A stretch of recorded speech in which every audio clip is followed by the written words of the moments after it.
Horas, mari kita selanjutnya. Horas.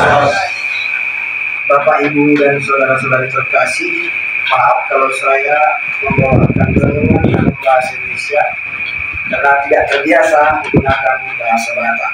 Jadinya nanti menjadi salah arah, salah sasaran.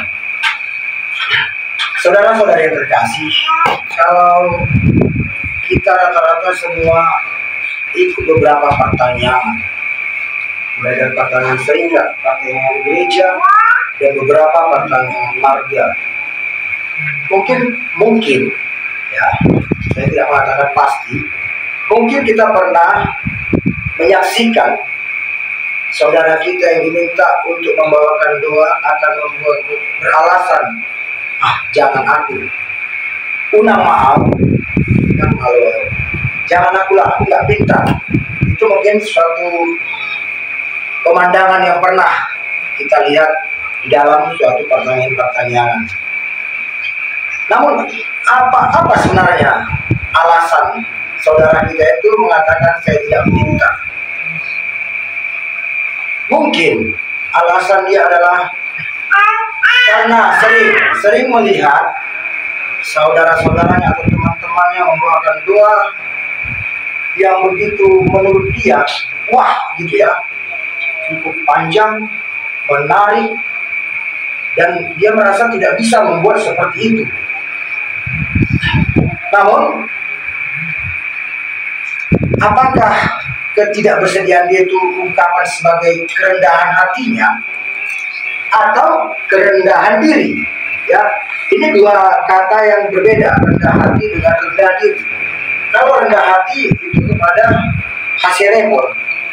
Kalau rendah diri mengarah kepada keminderan.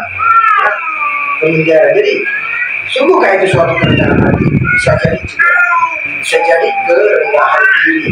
Jadi menjadi suatu sikap minder. Sementara doa, kita tadi diminta berbuat doa. Doa adalah komunikasi kita kepada Allah, bukan komunikasi kepada sesama. Jadi kalau komunikasi kepada Allah, yang menentukan barometernya siapa? Doa itu baru sahabat kita. Apakah saudara kita? Apakah teman-teman kita yang menentukan doa itu bagus atau tidak? Jelas karena komunikasi itu adalah kepada Allah. Barometernya harus dari Allah, bukan dari manusia. Jadi itu yang perlu kita ingat. Doa adalah komunikasi kepada Allah. Jangan takut berdoa karena dinilai manusia. Sebab Tuhan tidak pernah menegur, arwah mata yang ini, tidak pernah. Tuhan tidak menegur seperti itu. Nah, Bapak, Ibu, dan saudara-saudara yang terkasih, hari ini kita mendengar bacaan dari Injil Matius yang disampaikan oleh Yesus sendiri. Bagaimana hal berdoa.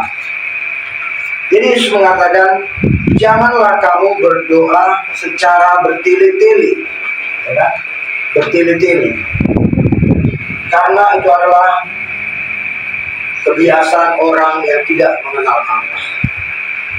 Jadi kalaupun kita hanya bisa berdoa dengan singkat, itu bukan menjadi suatu hal yang memalukan, bukan menjadi hal yang memalukan. Yang jelas dalam berdoa kita tahu apa yang kita sampaikan, dan dalam hati dan seluruh perasaan kita memang kita arahkan untuk menyampaikan kepada Allah. Yang jelas doa itu tidak ada muatan-muatan negatif di dalamnya. Jangan sampai aku udah sungguh-sungguh mendoakan agar usaha lawan gue tutup. Itu bukan doa. Yang jelas doa adalah komunikasi kita kepada Allah, dan isinya tidak boleh negatif. Itu yang pertama. Kemudian mungkin orang berpikiran, kawan itu pintar berdoa, kata-katanya bagus, puitis, segala macam. Tidak. Itu tidak boleh menjadi alasan kita untuk menolak untuk ditugaskan berdoa. Karena Yesus sendiri mengatakan, bukan banyaknya kata-kata, bukan panjangnya doa, bukan yang bertele-tele. Sebab yang bertele-tele adalah doa orang yang tidak mengenal Allah. Kita sudah Kristen, kita tentu tidak mau dikatakan tidak mengenal Allah, ya kan?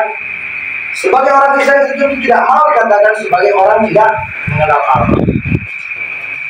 Kita adalah orang yang mengenal Allah, dan hanya orang Kristen yang benar-benar bisa melihat Allah melalui Yesus Kristus yang sungguh-sungguh Allah.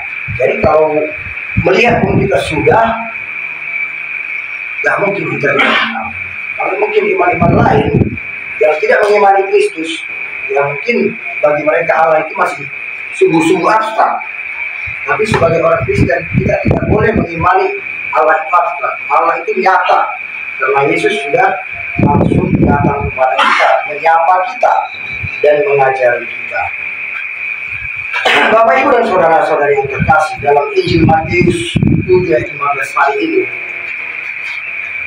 Yesus sendiri mengajarkan bagaimana sebenarnya berdoa itu.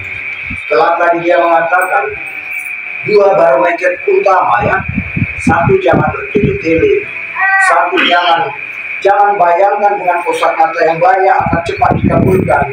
Jika dalam Injil tadi kita jangan lagi takut untuk membuat doa. Dan Yesus tidak hanya membuat barometer, dia pun mengajarkan bagaimana doa yang baik.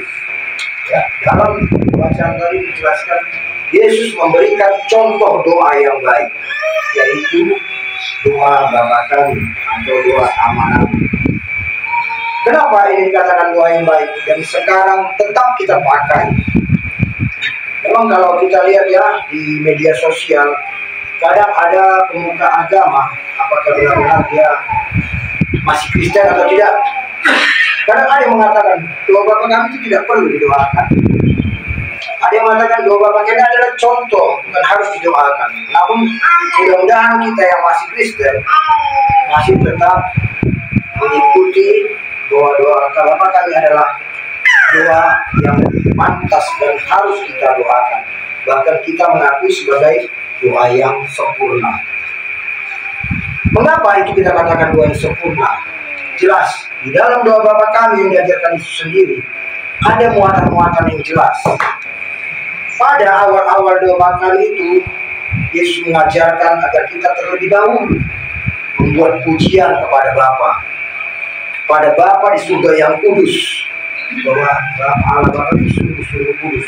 Kita harus mengawali doa kita dengan pujian. Dengan kita memuji, berarti kita benar-benar percaya Bapa itu adalah kudus.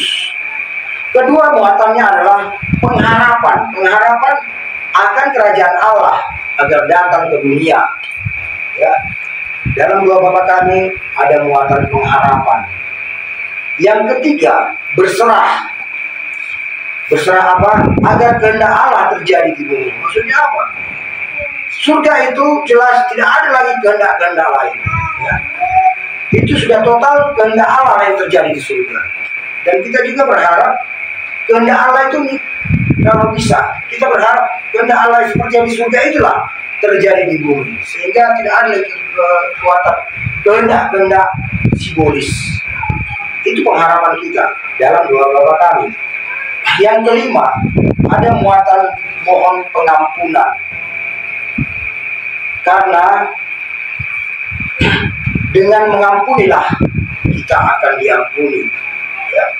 Di dalam muatan doa Bapa Kami, setelah kita berharap, kita juga memohon pengampunan. Yang ketujuh, mohon dijauhkan dari segala pencobaan. Pencobaan kita tahu, pencobaan adalah tantangan yang membawa kita menjauh dari kehendak Allah. Jadi dalam doa Bapa Kami juga ada muatan permohonan, jauhkan dari pencobaan. Artinya kita juga memohon agar pencobaan itu tidak mendekati kita. Artinya kalaupun ada, tidak mampu menggiring kita menjauh dari Allah. Nah, Bapak Ibu, saudara-saudari yang terkasih, kalaupun selama ini ada mungkin kita lihat atau kita juga melakukan penolakan saat kita diminta untuk membawakan doa. Dari firman Allah hari ini kita dikatakan jangan minder. Kalaupun sudah kita dengar doa kawan kita, saudara kita yang panjang dan sangat kritis, Yesus berkata jangan berdoa bertele-tele, karena adalah doa orang yang tidak mengenal Allah. Jadi kalau kita bertele-tele juga, sia-sialah sabda Allah yang memesankan agar jangan bertele-tele. Kemudian Yesus juga berkata bukan banyaknya kata-kata, ya, bahwa akan dikabulkan. Namun kalau banyak kata-kata bukan dibilang tidak dikabulkan. Namun bukan itu, bukan setara dengan banyaknya kata-kata semakin cepat dikabulkan. Tidak. Namun doa adalah dari hati, ungkapan hati yang benar-benar sepenuhnya kita mohonkan kepada Allah. Dan di bagian terakhir dari sabda Allah hari ini, Yesus berpesan hal mengampuni. Ini yang sering kita lupakan. Kita datang meminta kepada Allah, tapi kita tidak terlebih dahulu mengosongkan diri kita, membuang segala benci dan dendam. Sementara Tuhan sendiri berkata, saat kau mempersembahkan persembahanmu dan kau teringat kepada saudaramu, tinggalkanlah persembahanmu dan terlebih dahulu berdamai. Artinya memang dendam, kemarahan, kebencian, sakit hati memang harus benar-benar kita kosongkan agar kita semakin layak di hadapan Allah. Dan dalam Injil hari ini pun pesankan Yesus di ayat terakhirnya agar kita mengampuni, terlebih dulu mengampuni, sebab dengan mengampuni kita pun akan diampuni. Nah Bapak Ibu, saudara-saudara yang terkasih, kiranya sabda Tuhan pada kita hari ini menguatkan semua umat Allah yang ada di STM Pasar Hitam ini. Mulai hari ini tidak akan pernah menolak untuk berdoa. Minimal berdoa pribadi, doa dalam keluarga, apalagi kaum bapak. Seorang bapak adalah kepala rumah tangga. Jika tidak pernah memimpin doa, jangan kita berharap anak kita mencontoh kita untuk berani berdoa. Jangan setiap di rumah oma kepada ibu terus kita serahkan untuk berdoa. Sementara kaum bapak adalah kepala rumah tangga. Ya, kita harus tetap memberi contoh, melakukan tindakan contoh membuat doa agar anak-anak kita pun akan mencontohnya dan berani membuat doa. Sebab doa barometernya bukan dari penilaian manusia. Barometer sudah dibuat oleh Allah, yaitu tidak perlu bertele-tele, tidak perlu dengan banyak kata-kata, karena kita berkomunikasi dengan Allah. Sebelum kita minta, Allah sudah tahu. Kita tidak boleh mendikte Allah. Kita bermohon bukan mendikte. Jadi berdoalah sepenuh hati dengan didasari niat yang benar-benar ada dalam hati kita. Kita tuliskan kepada Allah dengan terlebih dahulu membuang segala kebencian dan dendam. Dengan itu kita telah mengampuni dan kita percaya akan diampuni. Amin.